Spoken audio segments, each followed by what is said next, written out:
we've returned here once more. Looks like the story's not finished yet. Let the adventure continue. Oh, wait, how the...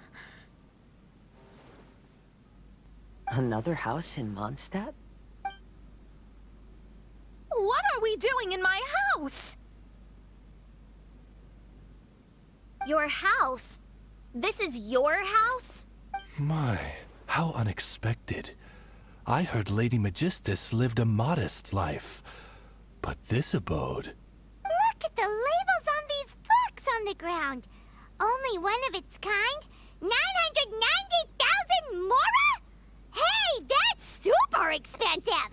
There are so many expensive-looking hardcovers over here. So this is what an astrologist's room looks like. The rooms are exquisitely designed. This place must be very expensive. Hey, I'm just occasionally out of mora, that's all. I never said I was a pauper. You're not? Oh, so what about those times I treated you to meals and had you over to my place for dinner? Mein Fräulein, mind your phrasing. Thou wert blessed with the coveted opportunity to enter the palace of the Immenachreich and meet with the Kaiser and Kaiserin der Verurteilung. Or hast thou conveniently forgotten this magnificent occasion? Oh, yes! The stew and cold cuts your mother made were heavenly. I could go for some more of that right now. Lady Magistus, this is not the time for such things. Is that Mondstadt cuisine? I want to try some. I heard Mondstadt has lots of local delicacies, especially meat dishes. Then I shall extend to you the honor of meeting the Kaiser and Kaiserin with me on a future occasion. Really? Hey, we should go too! Now that you mention it, it has been a while since I visited a friend's house. I shall gladly oblige. Oh, but shouldn't we bring some sort of gift? Those two are very kind and understanding, so please, don't worry about that. Just bring yourselves. You seriously have to try her mom's cold cut platter. It's her specialty or something. Anyway, it's simply delightful. Not to interrupt, but perhaps we should start working on the puzzle at hand? Ever since I entered this place, I have found myself most preoccupied with that ornament. Oh, right.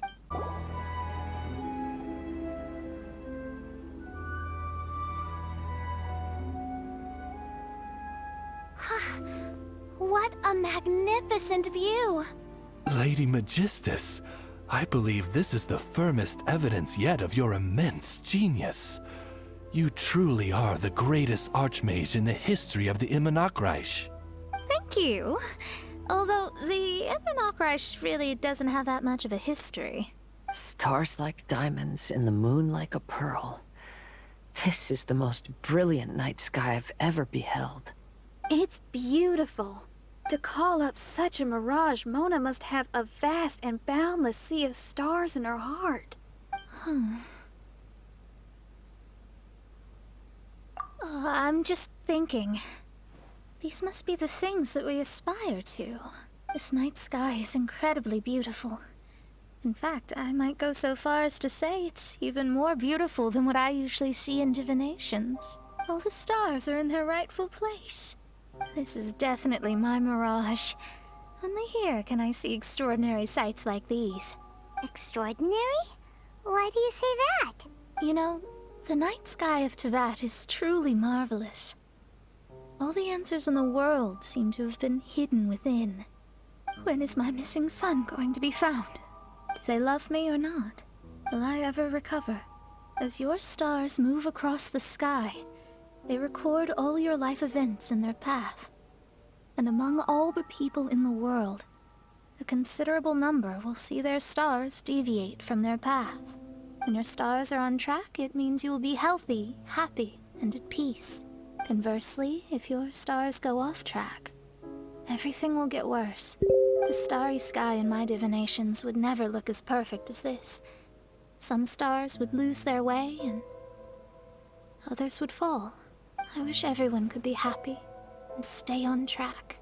To this end, I offer advice and tell the truth. I know it's useless. All fates are already revealed in the night sky, with mine too. just another among them. I can't change anything. Even so, outside of astrology, outside of the words of truth, I still cling to the wisp of an irrational fantasy. We must all live within the confines of reality, but call me presumptuous. But I still believe in miracles. In this vast sea of stars, there are stars for you, for me, for everybody. What are the chances of one star encountering another? Are these encounters not the most wonderful miracles in all of destiny? I don't know, but within Teyvat, the stars in the sky will always have a place for us. Even if astrology is resolutely rational, fate remains arbitrary, cruel, but romantic.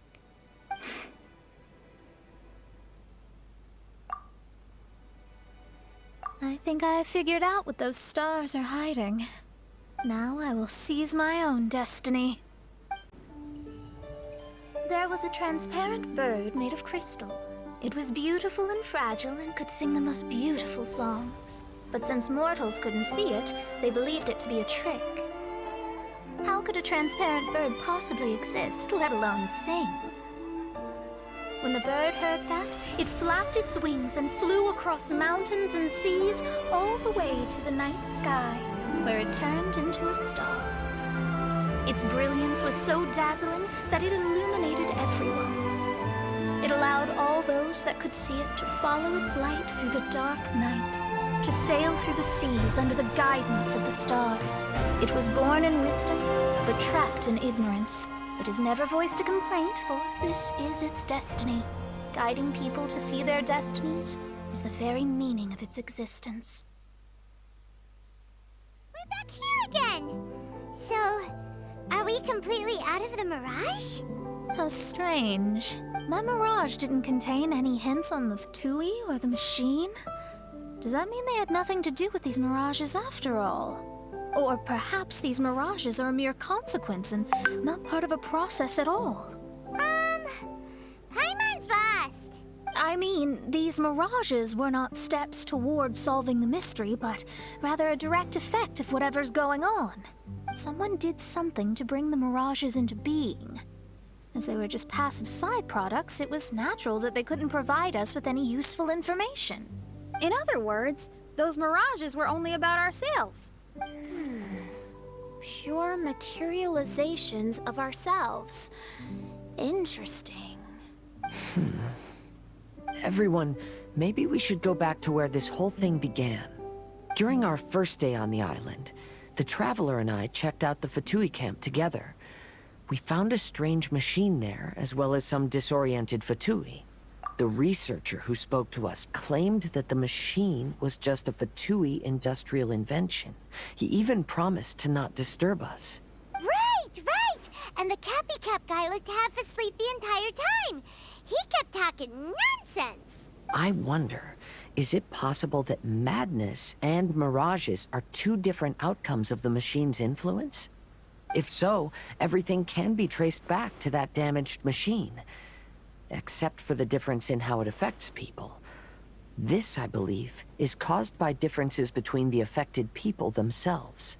Oh, when you put it that way, it is indeed difficult to distinguish dreams and hallucinations. So what you're saying is, the device affected us differently because we are different from the Fatui. Yes, and according to our observations over these past few days, I think the difference is that we all have stronger willpower. Yeah, I can get behind that.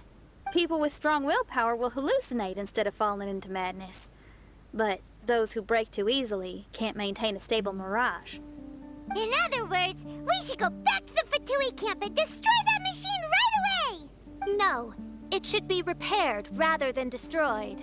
What Mein Fräulein means is that rashly destroying a machine we do not understand may lead to more serious consequences.